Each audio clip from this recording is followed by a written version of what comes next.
Well, hello and welcome back to the Podcasting Problem Solver. I am your host, Leah Bryant, podcast growth strategist and coach, here to help entrepreneurs turn their podcast into a powerful growth asset without overthinking every single little detail.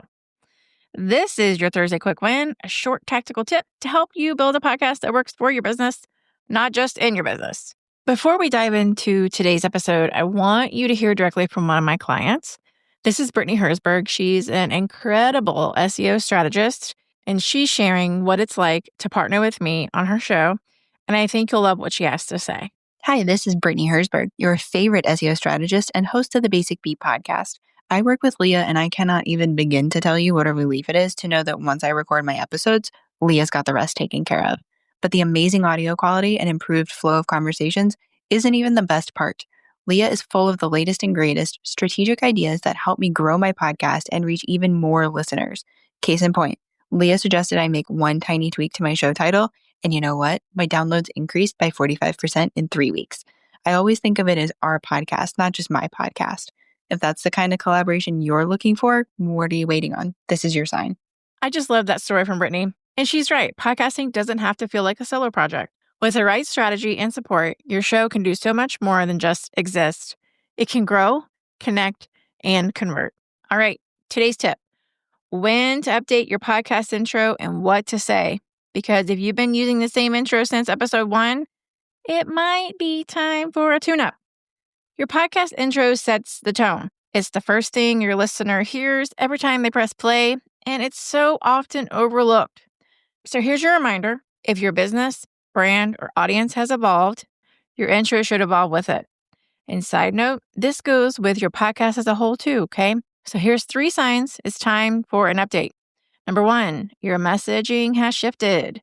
If your intro still says, "Welcome to my podcast," where we talk about all things entrepreneurship, but now you're focused specifically on service providers, wellness CEOs, etc., you're not speaking directly to the people you actually want to attract, right? Your intro should sound like it was written for today's listener, not who you thought you'd serve when you launched. And this, my friends, is strategy and attraction in my seamless podcast framework, because messaging matters. Number 2, you've added offers or changed direction. And that's okay, because it happens, right? It's all part of evolving in business and in podcasting. Are you mentioning a course you no longer sell?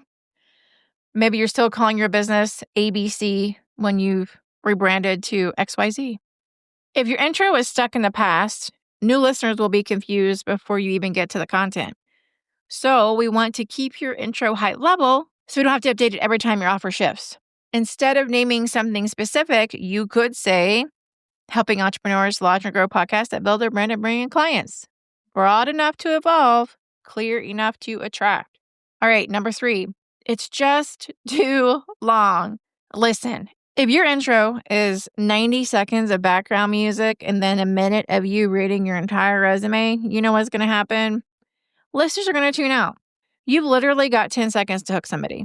So what I want you to do is think about it like this: who you help, what the podcast delivers, and why they should care. Bam. Plain and simple.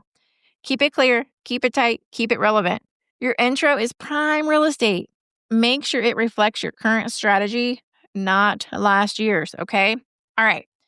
If you, my friends, like tips like this, then you need to be on my email list. Come join the party. It's super fun. I deep dive into a topic each week to help you turn your podcast into the business building momentum that it can be. A link is below, and I'll see you there. So remember, your podcast is growing. Make sure your intro is growing with it. Until next time, keep showing up with purpose, keep that intro short, and keep it seamless. And I'll see you next week.